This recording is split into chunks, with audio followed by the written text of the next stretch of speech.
Denny Indrayana hari ini mendatangi kantor KPK. Kedatangan keduanya untuk melaporkan kekayaan pribadi mereka ke Komisi Pemberantasan Korupsi.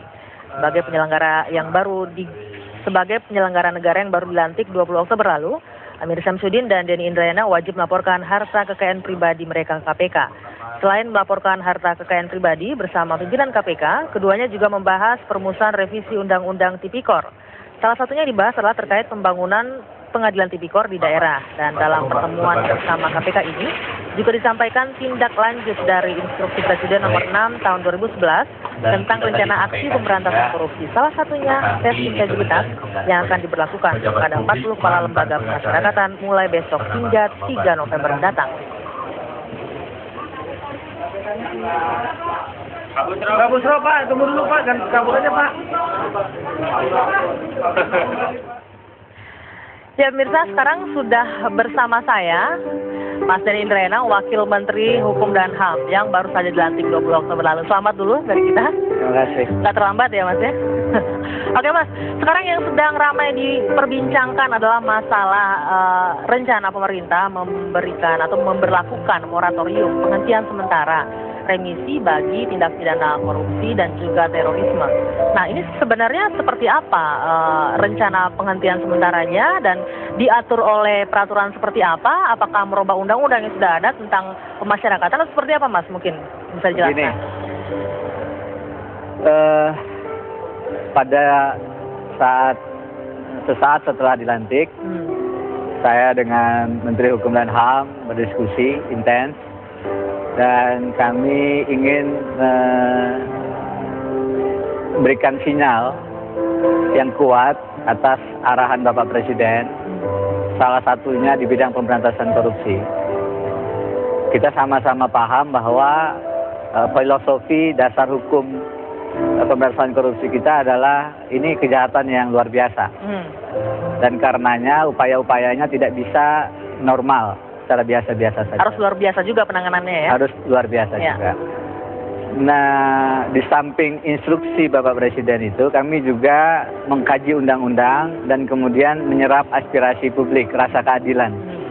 Karena Presiden mengatakan ada 4 hal, salah duanya adalah tegakkan dan ciptakan hukum yang berdasarkan rasa keadilan masyarakat dan jangan bermain dengan prinsip anti korupsi. Nah, kenapa kemudian salah satu kebijakan di hari pertama kami di kantor Kementerian Hukum dan HAM adalah pengetatan pemberian remisi dan kemarin kami kemudian juga mengatakan hal yang sama untuk pembebasan bersyarat karena memang salah satunya itu untuk menjalankan instruksi Presiden, salah duanya memang peraturan perundang-undangan menurut keyakinan kami memungkinkan, dan yang ketiganya aspirasi masyarakat yang kami tarik, rasa keadilan masyarakat memang ingin agar pesan deterrence, pesan penjeraan kepada pelaku korupsi ini makin dikuatkan, makin ditegaskan. Oke, sebentar saya potong Mas Denny. Ya. Ini penegakan hukum yang memenuhi rasa keadilan masyarakat ini seperti apa yang dimaksudkan oleh Presiden? Apakah dengan menghentikan sementara atau moratorium remisi terhadap koruptor dan juga teroris, yang mana kita tahu ini diatur undang-undang juga ya, Undang-Undang tahun 95. Begini, tentang lembaga yang tepat adalah pengetatan pemberian remisi dan pengetatan pemberian pembebasan bersyarat. Tidak dihilangkan sama sekali. Karena kepada misalnya pelaku pelapor. Kalau kita bicara remisi ini, paling tidak sebenarnya ada 3 tindak pidana. Korupsi, terorisme, dan narkoba. Kita ketatkan pemberian remisinya, kita lebih ketatkan pemberian pembebasan bersyaratnya, lebih terukur, lebih dapat dipertanggungjawabkan. Oke, untuk koruptor. Kenapa? Untuk koruptor tidak dihilangkan, tetapi ukuran pemberiannya memang sekarang ada kategori yang lebih jelas. Misal, minggu lalu kami memberikan pembebasan bersyarat kepada Agus Condro. Kenapa Agus Condro? Karena dia adalah pelaku pelapor. Agus Condro pada saat dituntut oleh KPK tuntutannya lebih ringan. Pada saat divonis di pengadilan tipikor memang divonis lebih ringan. Pada saat kemudian masuk ke dalam lembaga pemasyarakatan, kita kemudian pindahkan ke tempat yang lebih dekat dengan tempat tinggalnya. Dan kemudian kita berikan remisi. Dan kita berikan pembebasan bersyarat. Bahkan saya dengan Pak Menteri menelepon menyatakan selamat, Anda telah kami berikan pembebasan bersyarat. Poinnya adalah bukan dihilangkan, tetapi kategorinya diperketat. Kenapa Agus Sondro? Dia adalah pelaku pelapor, istilahnya justice collaborator, istilah lain pelaku yang bekerja sama. Beda dengan whistleblower ya? Ada dua konsep yang berbeda, izinkan saya menjelaskan. Satu, whistleblower, itu adalah yang punya informasi, peniup peluit. Belum tentu dia pelaku. Belum tentu terlibat juga Betul. ya? Okay. Kalau justice collaborator, selain punya informasi, dia juga pelaku sendiri. Oke. Nah, Agus Sondro paling tidak ada 3 hal kenapa dia terklasifikasi sebagai pelaku pelapor.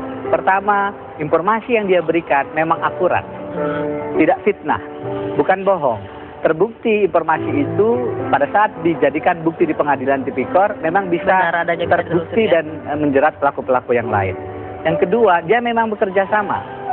Dia mengakui dia korupsi, dia mengembalikan uang 500 juta yang dia terima dari cek pelawat, dia tidak keluar hutan menyogok dan kemudian tiba-tiba nonton olahraga di Bali atau kemudian buron ke negara lain. Dia bekerja sama.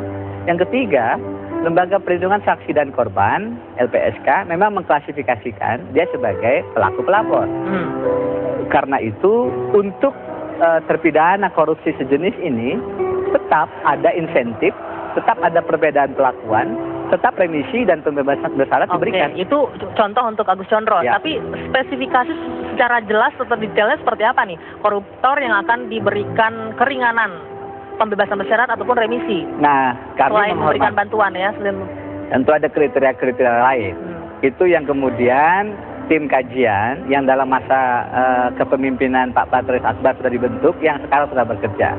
Tadi pun sebelum kemari saya mengadakan rapat dengan tim kajian itu untuk lebih lebih merumuskan kategorinya di bidang apa sih yang kira-kira orang yang bisa dapat, bagaimana mekanismenya.